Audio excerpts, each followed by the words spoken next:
پھر دن ہوا پرانی رات کا، کرے سو شکر ہم خدا کی ذات کا، خدا کی ذات کا نیا پھر دن ہوا۔ آج کی آیت۔ پھر انہوں نے ان کے بارے میں قرعہ ڈالا اور قرعہ متیہ کے نام کا نکلا، پس وہ ان 11 رسولوں کے ساتھ شمار ہوا۔ اعمال پہلا باب 26ویں آیت۔ عزیزو، عدد یا ہندسے انسانی زندگی میں بڑی اہمیت کے حامل ہیں۔ کھیل کا میدان ہو یا کوئی مقابلے بازی کا شعبہ، کارخانہ، فیکٹری یا کوئی دفتر ہو، لوگوں کی ایک مخصوص تعداد متعین کی جاتی ہے۔ اس کے بعد نو ویکینسی کا بورڈ آویزاں کر دیا جاتا ہے۔ یہ کام کو منظم رکھنے کا ایک بہترین اصول ہے۔ اس اصول کے تحت ٹیم یا گروپ کا چنا ہوا کوئی فرد اپنے دائرہ کار میں رہ کر ذمہ داری سر انجام دیتا ہے۔ لیڈر کا وفادار اور ادارے کے قوانین کا پابند بھی ہوتا ہے۔ علاوہ ازیں ادارے کی عزت و ناموس کا خیال رکھنے کے ساتھ اس کی ترقی اور کامیابی کے لیے بھی اپنی صلاحیتوں کو بھرپور طریقے سے استعمال کرنا اس کے فرائض میں شامل ہے۔ پر اگر ٹیم میں کسی وجہ سے کوئی کمی پیشی ہو جائے جو کہ ناگزیر ہے تو یہ لیڈر کے لیے لمحہ فکریہ ہے، مگر ادارے کے قواعد و ضوابط کے تحت وقت پر اس کو ممکن بنا دیا جاتا ہے۔ سنجیدگی کی بات تو یہ ہے کہ ہر ایک شخص انفرادی طور پر اپنے گروپ، جماعت یا ٹیم کے لیے انتہائی اہمیت رکھتا ہے، لہٰذا ایک مکمل منظم ٹیم بذات خود اپنے ادارے یا ٹیم کی بھی آن ہے۔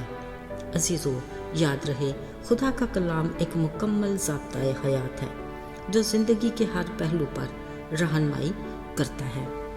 عزیزو، بات معمولی ہو یا غیر معمولی، کلام اپنی جگہ وضاحت لیے موجود ہے۔ مثلا اگر بات ہو عدد یا ہندسے کی تو 12 کا عدد یسوع کے شاگردوں کی وجہ سے اہمیت رکھتا ہے۔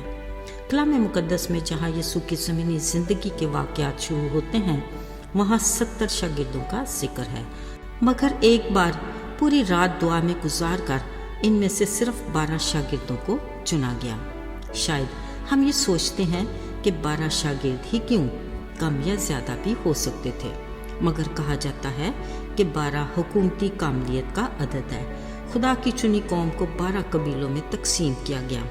اسرائیل کے 12 قبیلوں کی عدالت کے لیے بھی 12 تخت ہوں گے۔ نئے یروشلم کے دروازے 12 موتیوں کے ہوں گے اور زندگی کے درخت پر 12 قسم کے پھل پیدا ہوں گے۔ عزیزو، یاد رہے یسوع مسیح کے پکڑوائے جانے پر یہودا اسکریوتی کو نکال کر اب شاگردوں کی تعداد 11 تھی۔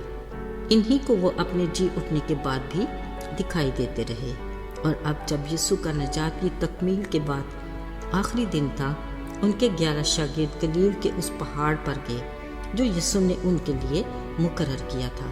انہوں نے اسے دیکھ کر سجدہ کیا۔ تب یسوع نے انہیں آسمان کی منادی کا مشن ان کے سپرد کیا۔ کلام مقدس میں لکھا ہے، اس کے ساتھ وہ آسمان پر اٹھا لیے گئے اور بدلی نے انہیں چھپا لیا۔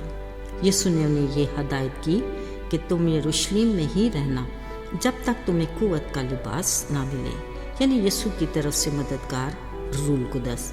یسوع نے انہیں تسلی دیتے کہا کہ میں دنیا کے آخر تک ہمیشہ تمہارے ساتھ ہوں۔ تب وہ اس پہاڑ سے جو زیتون کا کہلاتا ہے یروشلم کو آئے اور بالا خانہ میں جمع ہوئے۔ یہ وہ جگہ تھی جہاں یہ سب مل کر رہتے، ان کے ساتھ چند اور عورتیں اور یسوع کی ماں مریم اور اس کے بھائی بھی شامل تھے۔ تخمیناً 120 کی جماعت ایک دل ہو کر دعا میں مشغول رہتے، مگر آج پطرس نے ان سے کچھ خاص گفتگو کی۔ کہا، آئے بھائیو، اس نوشتہ کا پورا ہونا ضرور ہے جو داؤد نبی نے روح القدس کی تحریک سے یہودا کے بارے میں کہا۔ اگرچہ وہ ہمارے ساتھ خدمت میں شامل تھا، مگر وہ یسوع کے پکڑوانے والوں کا رہنما بن گیا۔ زبور میں اس کے بارے میں تحریر ہے کہ اس کا گھر اجڑ جائے اور اس میں کوئی بسنے والا نہ رہے اور اس کا عہدہ دوسرا لے لے۔ لہٰذا آج اس نوشتے کی تکمیل کا دن ہے۔